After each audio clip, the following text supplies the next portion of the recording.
I suppose the big thing, what we're keenly interested in, is making exciting work and making work that is of a really good quality and that people want to see, and getting that work and touring that work. So touring has become very much a central part of what we do.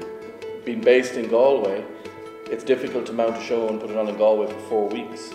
You know, you might do it for 2 weeks, but for me, the work that goes into making that happen, it's not enough to only get 12 or 14 performances. Touring it's the vehicle which allows us to play, and an example of that would be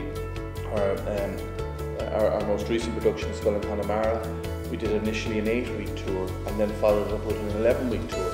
So, you know, that particular production almost played for 20 weeks. You know, and every production in the last number of years that we have done has had, to some extent, a tour of different shapes and sizes. It gives actors a good, you know, a decent shot at it. It makes the work feel like it's validated and it's seen, and that it didn't, you know, you didn't put this massive push into something that then just ended after 10 shows. I'm definitely someone who works with script. I need a really great writer to, you know, that's what I'm interested in. But I'm trying to, as we develop, is to bring plays that haven't been seen. So Defender of the Faith is a prime example of that. It was done for 4 weeks. It's a brilliant Irish play, and yet, if you lived in Cork or anywhere in Galway, and you know, unless you were lucky enough to get to Dublin to see it, you haven't had a chance to see that play. So that fits in, and our next project is an exciting. We're going to be doing the Irish premiere of The Pillowman. Again, a brilliant play by Mark MacDonald that has not been produced in Ireland. It's edgier work, I think. You know, edgy work and work that is brilliant. It's a brilliant script. Will appeal to all ages.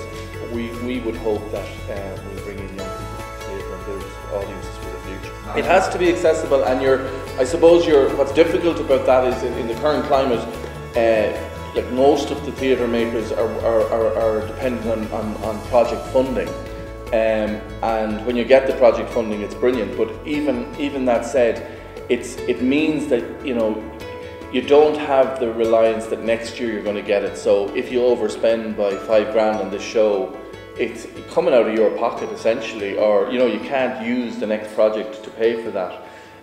So you've got to be economical. Where we happen to live, we have a fantastic, talented group of artists working, and they do really high standard, like, you know, the standards that Druid and the Abbey are reaching in production. We're reaching that. I've no doubt about that, and maybe sometimes excelling them. But we're doing it on a fraction of their budgets, and that's down to the design team, who are committed theatre makers and the actors, and they're committed to making good theatre, and that's why we have successfully, on fairly modest budgets, managed to get a 20-week tour of Skull and Connemara. But that's you know, I'm not complaining about that. That's what it is, and maybe that gives us an edge in some way. I don't know. It's just I'm lucky. I'm lucky to work in how I work, and I don't take it for granted. And I just want to make theatre. That's really essentially what I want to do.